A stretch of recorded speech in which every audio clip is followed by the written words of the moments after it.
Welcome back everyone to another killer concept. Today we're going off of someone who is as old as the realm itself, some would say.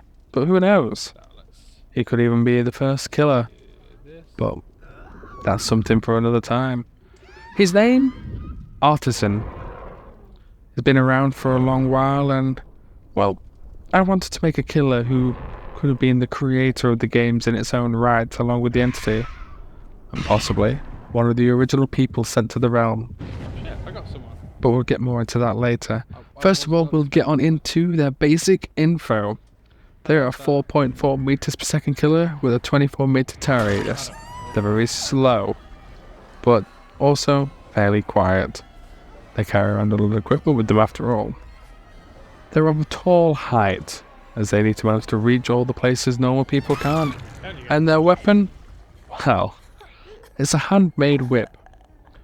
It's got some cable wires wrapped around a stick for a handle. And yes, it just whips you with the electrical cable. This may sound weird, but we'll get on into it with their ability. Handcrafted. Whenever you damage a generator at any point, you will gain scrap from it. That leads me down to my basement. Okay. If you gain enough scrap from damaging enough generators, you will eventually be able to craft a generator all of your own and place it anywhere in the map that you wish. Once you have done that, it adds an extra generator to the survivors count, another one they have to complete. But this time, it doesn't matter if they memorize the map, because you placed it wherever the hell you want. The basement, however, is off limits. On top of that, if you were to attack a survivor, you will eventually gain bones. Over time, when you've collected enough bones, you are able to craft a totem. Now, if you're using a totem-based build, this would allow for a lot more fun in the game. And to make it so that this isn't too overpowered, you have a maximum of 2 being able to build both of them. 2 generators and 2 totems for the entire game. Add-ons may add or subtract these. Without further ado, we'll get on into their perks to keep going on to their lore, which is incredibly important. Perk 1, Scourge Hook Homemade. When a survivor is hooked, they will gain blindness, and anytime they are going to see the aura of anything in the game, the killer will see it instead. This will be removed once they are hooked once more. Obviously, if they're hooked on a normal hook, it will get rid of it. If they're hooked on a Scourge Hook, it will remain for the entire game. Perk 2, Hex Booby Trap. This makes it so any interactable object in the entire game will cause deep wound effect. This is a very strong perk, I'll admit that, but it is one that would be completely useless if you get rid of the Hex, which, let's be honest, most people know where most of the Hex positions are nowadays in the game, so go for it. Find that Hex and get rid of it. Perk 3, Illegal Mod. This does not affect the game in its own right, but more or less the screens beforehand. With this perk, it allows you to add a second trial token, the things that you can add to change the way in which the trial works, and that lot. It also allows you to add a third ability mod. Now, to balance this out, if you use this perk, you are unable to use any iridescent mods.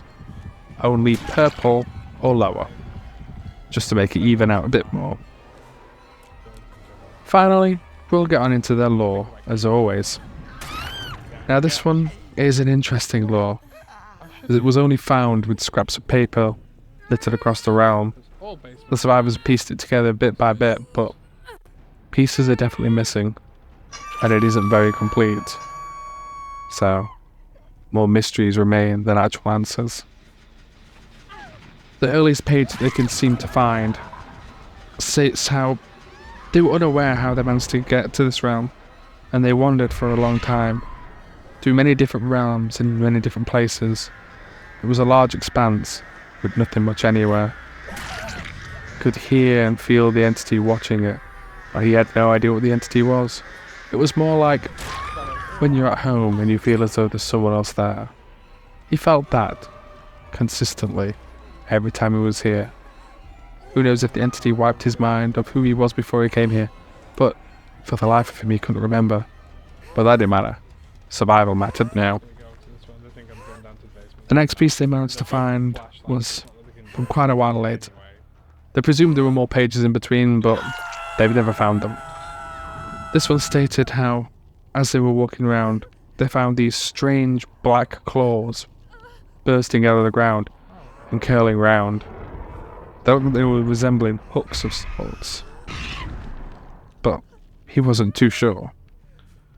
At this point, he'd survived here quite a while, and he'd know how to find food. Animals did exist in this world, and he knew that if he killed them, he would be able to get some stuff. So, he decided that these rudimentary claws could do with being formed into proper meat hooks. That way, when he found and actually managed to kill an animal, he could hang it on there, age it, skin it, use it for any type of resources he needed. So he started building them in most places where he stayed for a while. This meant that the realm then suddenly got littered with crafted meat hooks, meant for food and meant for other things. The entity's food too. The next page they managed to find was from a couple more years later. They presume, at least anyway. At this point, the man didn't know how long he'd been in this realm for. Days didn't exist anymore because there was no day or night time cycle. So he was struggling to keep hold of what was going on. But he presumed it had been a few more years, even though he hadn't aged one single bit. At this point, he feels as though he's been in the realm longer than what he actually lived in the real world, still not remembering who he was. But all he could ever remember from his life was walking through this strange and odd environment that no longer felt bizarre to him, and the feeling of something watching him just became second nature. He presumed he was being stalked by something, but he gave up caring a few years later down the line. After all, nothing ever came of it, so why did it matter? He also managed to find human remains by this point. There weren't ever any meat left on these bones. They were just bones scattered around the place. And as a nice person, and feeling as though these souls needed to be laid to rest, he made small totems out of them. As places where you could pray, and places how they could move on, so if their spirits ever came across it, they would be able to notice they were dead, and pass on. Sometimes they would glow a slight blue, sometimes they would glow a slight orange, and he felt as though these were signs of these spirits coming in, and finding themselves. He thought the red ones were more restless, and the blue ones were calming spirits. Either way, he felt as though he gave them something, a way to pass on possibly, but he didn't know. The next piece they managed to find was, again, from a couple of years later it seemed, though he'd stopped writing the dates. The third one as was just a guesstimate for time. This one didn't have anything on it, but they could tell because it was the end of their type of writing from before. It started to go much more off the rails after this point, so he presumed that this was the one before the last few pages. In this one, blood was written most everywhere on it. He clearly started to lose his mind. He kept seeing more and more blood and bodies laid across the floor. From before, all he saw was skeletons, people who'd been long dead, and he respected that. Now he notices that people were dying much more frequently around him all the time. He needed a place to stay, a safe place, so that's what he aimed to do. He kept on finding places that were much more safe. Buildings, or made small little huts out of wood. He spent lots of time making these small shacks, but eventually he had to move on to other places, because screams started to be heard too much. The next page, they seem to think, was when he was saying that he found more safe places. They presumed this was the next one going on. After all, he said he was making places, and now he seemed to be revisiting them again. Across the realm. He decided that he needed to make these places much more safer. After all, a place with power would have been much better than a place without. So he figured out how to make generators. He somehow knew this knowledge. He figured this was probably part of his past life, resonating within his mind. So he started building generators in his safe places. And sometimes around them, giving him a perimeter of generators just in case the main one died. It gave him power. It made him feel safer. He had lights on top of them to be able to illuminate the area around them, so even if someone did come from far away, he'd be able to see them running past these other generators. Oh, here you are. They gave him safety, though it also made him more paranoid. He spent ages making these generators. This was his power, no one else's. The screams kept him being louder and louder by this point. He mentioned that it started almost sounding like music. Musical screams in his ears after years of hearing them. He didn't care anymore.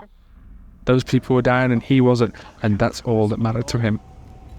All he cared about was having his safe places. The second to last page that they managed to find was very hard to read. It was almost like it was scrawled by a madman or by someone who was on the verge of losing their mind and their humanity altogether. It mentioned how people were greedy, that people kept on trying to steal all of his stuff, his power, his resources. Heck, they tried to interact with all of his tomes he made to help people pass on. They weren't for them to mess with. They were for the dead to carry on. How dare they mess with them? Other people kept him messing with his hooks. His food kept him being removed and replaced with other rotting carcasses of people. How fucking dare they mess with his designs? These were his things. He made them. They were for him to use, no one else. He grew spiteful. If he came across a survivor, he would scare them away, whip at them and tell them to fuck off. And then, not long after, hear their screams in the distance. A smile creeped across his face every time at that point, apparently. He loved the sound of hearing them die, because that meant that he wasn't dead. And it meant that if they died, whoever killed them might have thought they were the only one in the area and move on. After all, he never found groups of people, only single people roaming around. And that definitely brought a smile to his face. The last page that they found was barely readable. It had scrawls all over the place. It just said, greedy, greedy, greedy, die, gone, scream, blood. And at the very end of that page, the only thing that seemed to be left that was able to be read through all of this chaotic writing, it was the only place that wasn't scribbled over much more. It went, entity, my protector, my savior. They will no longer steal our areas. I will aid you as you have aided me, my God. This person had fully lost their mind. Once a survivor, now turned into a killer, stopping people from using their equipment that they made. It's believed he helped create the realm, granted unintentionally, but the entity probably helped twist his mind into that way. Now he guards his equipment, all of his pieces of creation that he has made, from all the survivors that dare to mess with it and steal it. The meat hooks were still for his food. After all, if he gave the entity food, he got food back. Hence why he was fine hanging these people, these meat sacks, on his perfectly designed hunting hooks. Survivors feared him the most, especially after finding this information. Feared of what may come of them. And that, everyone, is the Artisan. Thank you very much for listening. If you enjoyed this killer, do leave a like. If you want to hear more of my killer concepts, don't forget to subscribe. I'm releasing them every Wednesday at random times, just to keep you on your feet. And if there's a one that you would like me to do, whether it is based off of a book series, a TV series, a film, or maybe even you have your own personal one you would like me to flesh out and turn into a video, leave it in the comments. I will get to them as soon as I can and make a video on them. But without further ado, the Cerberus needs to carry on crafting. After all, he has his own masterpiece he needs to create. Ow!